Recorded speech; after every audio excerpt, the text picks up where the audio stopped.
Hello and welcome to another Parry's Pickups. I've picked up a few games this week and I didn't expect I would actually because we've had quite a few Parry's Pickups in the last few weeks. Quite unusual, but when there's games about then I pick them up, I guess. Over in Blue City here in Vejle, Denmark, the regular second-hand shop, they got in a load more retro games the other day. Apparently there were quite a few Dreamcast games there originally, and Gregory Horror Show was there, which is a great game I already have, but it just goes to show that they are still getting some interesting games in that store, so I found a few, maybe not that interesting, you can judge for yourself, but they have the 5 for 100 krona deal, that's about £10, roughly. So, without further ado, let's kick off this episode. So first of all, 3 PS2 games. The first of which I just finished off playing, and that game is d.n.a. Or Direct Native, no sorry, not Direct, Dark Native Apostle. It says on the front. Dark Native Apostle, okay, so what kind of game is this? Well, it seems to be a top-down action brawler type game. But it's a bit of a maze. It's a little bit like perhaps even a top-down Metroid type adventure, because you get several upgrades for your character that I imagine allow you to access different areas and such. It's got a interesting cel-shaded aesthetic, and it's okay. The strongest thing for me so far has been the direction of the game and the aesthetic. The cel shading is kind of cool. It's not particularly amazing looking, but it's nice that it isn't generic in that respect. And the menus are also like a comic book, so that's cool. And all the speech is in comic book type speech bubbles. The idea is you're an experiment, and you're in a facility, and you're trying to escape the facility. At the start of the game, it just throws you right in there, and you're running away from these beams which are trying to catch up with you. So if you don't know what's going on, imagine you die pretty quickly, but you can escape these beams, and then there's some bad guys after you. First I thought, this is really weird, they're all just randomly running around, it's not like they were very methodical in there trying to capture me. It felt a little bit hectic, and I couldn't work out what button to press. At first I was pressing what I thought would be the attack button, which was square, but that was actually making me drop a mine, which was quite unique, I thought. And then I soon worked out that R1 was punch, so I started punching these guys. But I found it more effective to drop these mines. But I found the fuse on the mines wasn't very long, so I dropped them, and they usually hurt me before I would manage to get away from them. So I fought these guys off, came up against what appears to be the villain, this guy in a yellow suit. And he beats you pretty easily. You're not meant to be able to kill him at this point in the game. Then you actually get the tutorial, where you're in a facility, you're being watched by scientists, and they're telling you about your abilities. And it turns out that there is a way to change the fuse on the mine, which was pretty cool. If you hold down the square button and walk, you can draw a fuse away from you, and you can also draw the path of it slightly by the direction you move away in. And that's cool, and that's means that mechanic does work, which I was a bit fearful of at first, but that was a unique and fun addition. It does actually say on the back, bomb blasting, tank busting, flamethrowers and mutant alligators, a perfect blend of puzzle solving and all-out action. So yeah, there's a kind of slow methodical pace, I guess, to exploring this facility, trying to escape. I assume that's the entire game, trying to escape this facility, but you do have enemies. After the tutorial section, where I also learned that I can pick up several upgrades and attach them to my character, I think 4 at a time, things like speed boost, probably a strength boost. I'm not sure yet because I haven't checked. They're called biochips, and you can use them in conjunction with other ones for extraordinary powers. And apparently official PlayStation 2 magazine called it a hugely playable isometric 3D blaster. It seems very straightforward, apart from these unique mechanics and presentation. But maybe it's a great game. It's difficult to say. It's not given me the strongest impressions, but there's enough there to leave me intrigued to come back to it at some point. But yeah, I was fighting the mutant alligators at the end. They weren't particularly imposing. I was able to blow them up with one of my mines. But I imagine there's some much bigger enemies later on, and maybe the game gets a little bit more interesting. So that is Dark Native Apostle, or d.n.a. That was the first of the 5 games I picked up. The second was a game I wasn't sure whether I had or not, but it turns out I haven't got it. And that's Lord of the Rings: The Two Towers, which is essentially a brawler type game, which managed to recreate the atmosphere of the movies really well. In fact, it doesn't start off with the Two Towers. For those who haven't played this, it starts off in the Fellowship of the Ring. And you do the battle at the start of the film, and then you fight off the ring wraith in the next mission. And as I say, the atmosphere is really good. The amount of enemies on screen, it's cool, especially at the beginning. It feels like a big battle, even though with the limited power of the PS2, it manages to create some pretty impressive situations to fight in. It's very dark at the beginning. I imagine it's a bit brighter at the end, but also a bit washed out on my television. I don't know, playing PS2 games on my HD TV here, everything just seems a little bit more washed out than normal. I know I can change that with the brightness and contrast, but I didn't want to faff around with that too much. Gameplay is okay, it does what it sets out to do. I would prefer if the fighting felt a little bit more fierce. I'm not sure. You don't really feel like you're hitting the other opponents. You feel like you're sort of waving your sword at them, and you're like, "Oh, am I hitting them or not?" But yeah, that you are. Don't worry, and it just doesn't feel as impactful as it could be.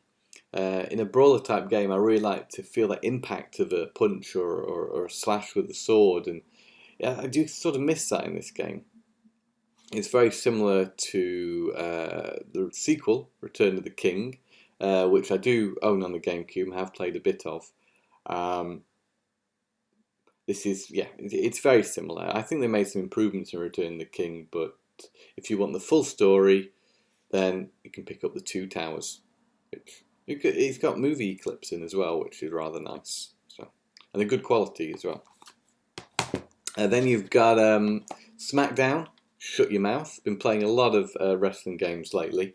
I felt like a bit of a nostalgia kick. I've been playing 2K15 on the Xbox One recently, and that's a very slow and methodical wrestling game, but it's fun, and it does replicate a match pretty well. But what it doesn't have is the personality and outrageousness that the WWE is known for, and this game delivers that in spades. It's got the storylines going on, and it's got the music and the atmosphere. What I think I miss about these newer wrestling games is when you're in the ring, it doesn't feel like there's an atmosphere at all. Yet in this game, you've got flashes going off from cameras. You've got the music as well, helps a lot to keep up the pace of the match. It's, of course, Smackdown is a very fast wrestling game, which is very different to how they are now. But it's a nice alternative and a nice break from the slower paced stuff. Maybe it doesn't feel as tactical as those games, and definitely more arcadey and a little bit more messy. But graphically, this is a pretty old game. I think it stands up pretty well. You can tell all the characters they look pretty good. There's this weird animation on the mouth when they're talking, and of course, they rarely have voice acting on the characters. I mean, I think the only voice acting is from the commentators. But when they're saying their dialogue, their mouths are just moving like that, basically.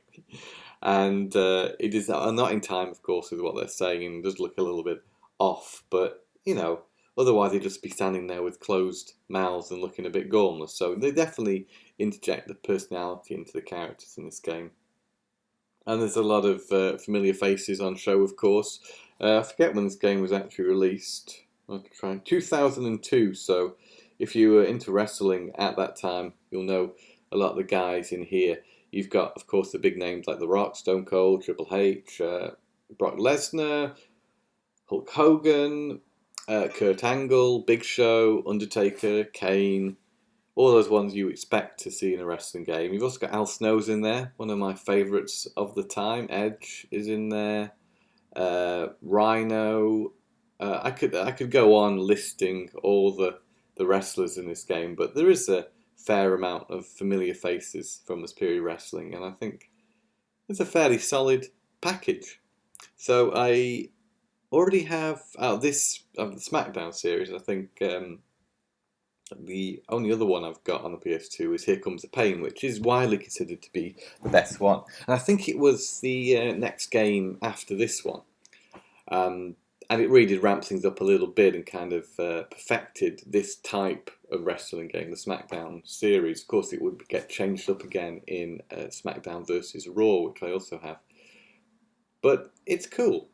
Is it necessary to add to my collection having Here Comes the Pain already? Probably not. But the fact that I'm really into wrestling at the moment, it's interesting to see the evolution of wrestling games and this period of the WWE, which is a different season, I suppose, than Here Comes the Pain.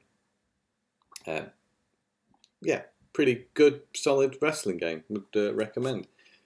Next up, we've got a PS1 game. And seeing that I don't have a basketball game for the PS1, I decided to pick up NBA Live 98.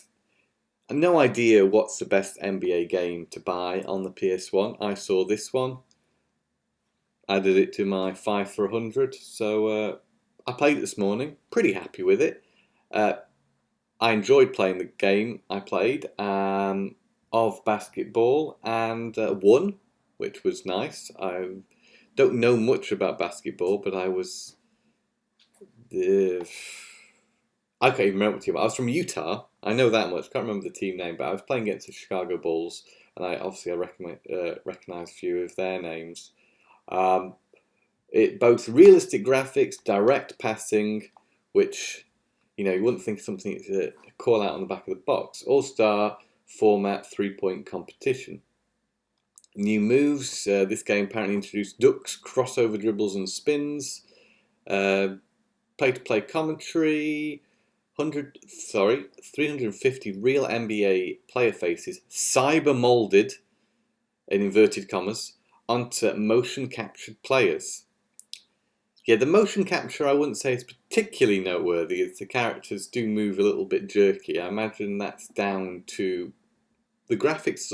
Okay, pretty good for a PS1 game. There's a lot of stuff going on.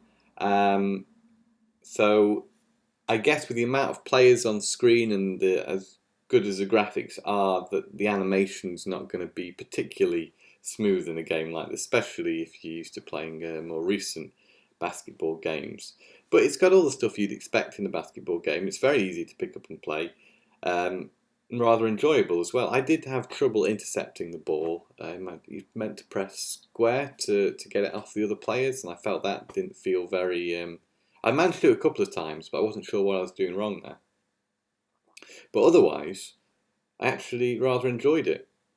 And it's got the updated 1997 NBA team stats and rosters. Yeah. So that's NBA Live 98 for the PlayStation.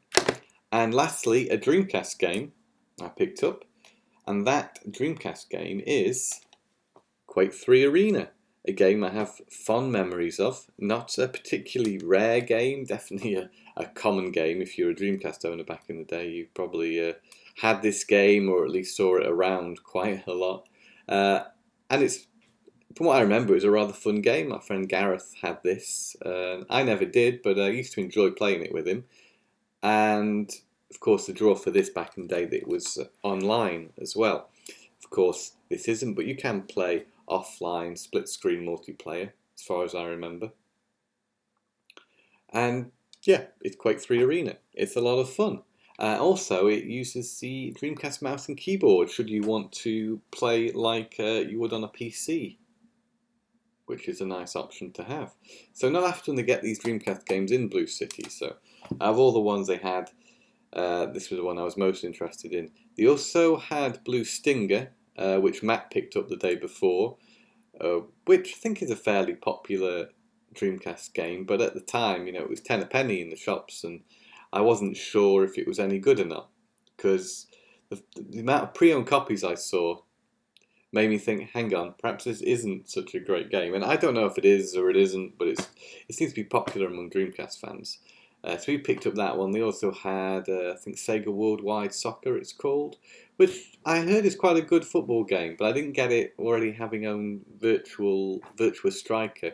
So I don't know, maybe I'll pick it up another day. They also had Road Rash 3D in there, which apparently was a game I was after at one point because I referred back to an old list and I saw it on there. And now I sort of regret not picking that one up, but I might pop by in the week and see if there are 5 more games I can pick up, because that's the way to do it. These are 30 each, you know, buy 2, that's 60 kroner, of course, and you might as well get 5.